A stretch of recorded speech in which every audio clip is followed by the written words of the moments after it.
First is historical context surrounding leader Jack Welch. In 1981, Jack Welch became the CEO of GE companies.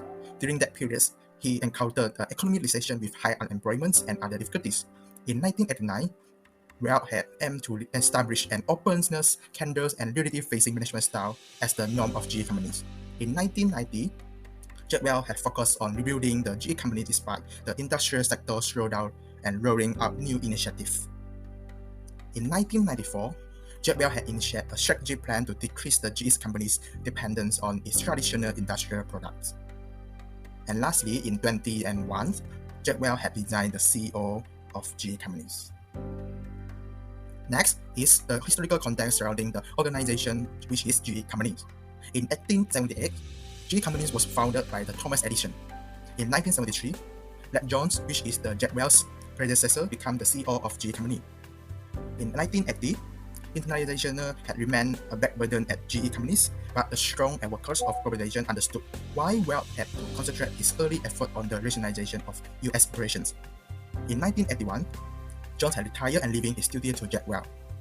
In 1992, 200,000 of GE companies' employees had participated in the workout. In 1995, international revenue of GE companies were 542.5 billion, which is almost double the level compared to the last 5 years earlier. In 1996, GE companies had built an 8 billion equipment service business, which was grow much faster than the underlying products business. In 1997, GE company had made over 20 service-related acquisitions.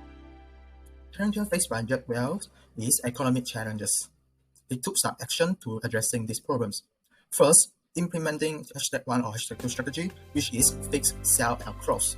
It categorized business as core, high technology, and service. This strategy was effective because by focusing on business where GE company could be a market leader or assist altogether, it ensured that resources were allocated to the most competitive area.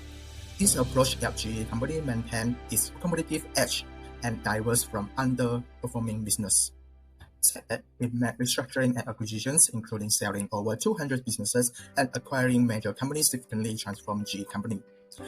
This strategy is effective because he positioned the company for growth and innovation by freezing up capitals and making strategic investment. The third action is streamlining operation through lean and agile practice.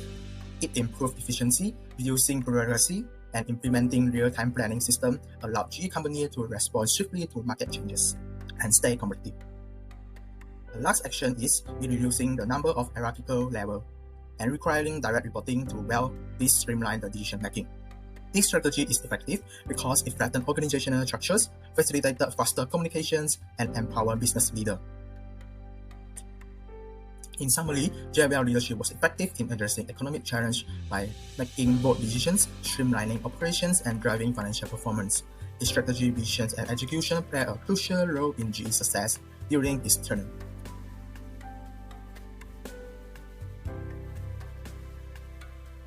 We will explore Jack Welch initiative during the late 1980s and early 1990s aimed at revitalizing and modernizing General Electric GE to ensure its long-term competitiveness.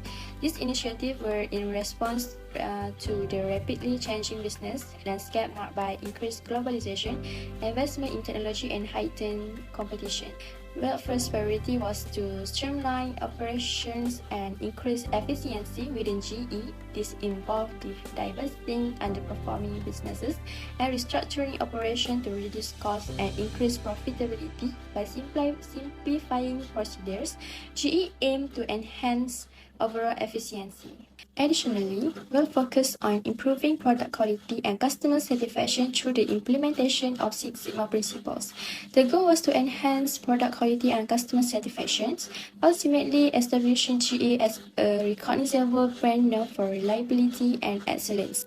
Welch set out a plan to cultivate a culture of innovation, accountability, and performance excellence throughout every level of GE management. He encouraged all members of the workforce to push for innovation and adapt to changing market conditions. The goal was to foster a culture of continuous improvement within GE. Lastly, Welch aims to expand GE global presence through strategic investment and acquisitions. The goal was to open new markets and increase sources of income.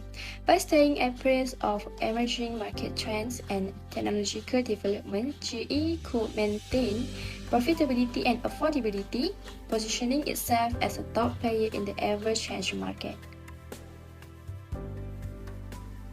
Throughout 1981 up to 2001, Welch led GE, implementing a number of projects that helped the business grow into one of the world's largest and most profitable conglomerates.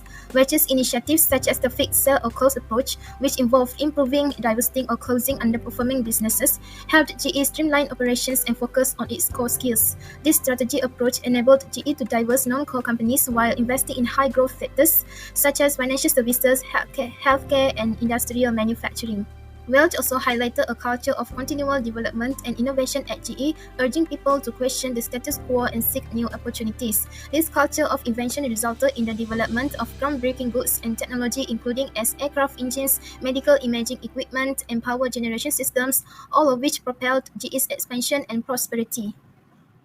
Additionally, Welch was recognized for his stringent performance management system, in which employees were evaluated based on their contributions to the company's goals and performance objectives. This system helps to develop a results-driven culture at GE, emphasizing accountability and execution. Nevertheless, it is worth noting that GE had considerable hurdles in the years following Welch's departure, primarily due to problems in its financial services sector and diminishing performance in some of its core industrial divisions. The company's following CEOs have pursued their own solutions to solve these issues, including as divestitures, restructuring, and a renewed emphasis on core industrial operations.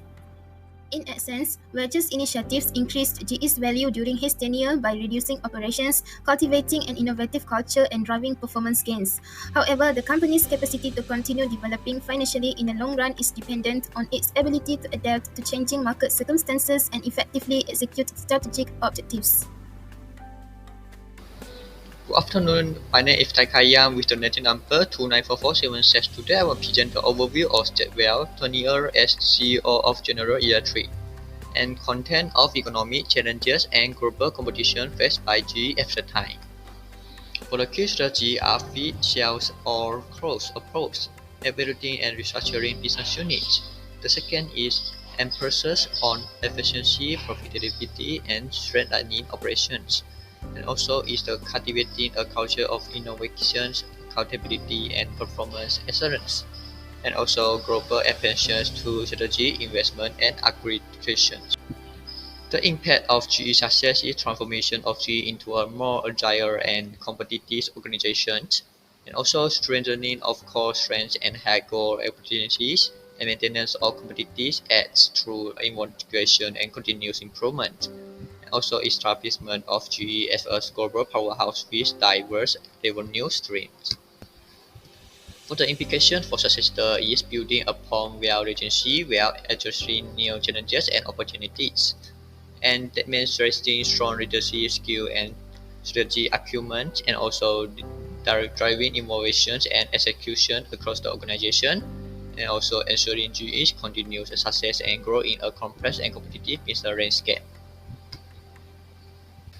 In conclusion, Jack Welch leadership was instrumental in GE's success and transformations. The new CEOs must uphold Welch legacies while navigating future challenges and opportunities.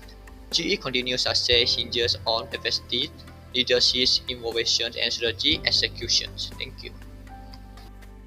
The departure of Jack Welch as the CEO of General Electric, GE, in 2001 marked the end of an era for the company. Welch had been at the helm of GE for 20 years, during which he transformed the company into one of the most successful and admired businesses in the world. His departure left a void in the organization and many wondered how GE would fare in his absence. Jeff Immelt, who had been with GE since 1982, took over as the CEO after Welch's departure. Under Immelt's leadership, GE expanded globally and entered emerging markets such as China and India. In 2011, Immelt announced a shift in GE's strategy, focusing on industrial businesses and reducing its reliance on finance. In 2017, Immelt stepped down as CEO and was succeeded by John Flannery. Despite the challenges and setbacks, GE has made significant progress in its recovery efforts.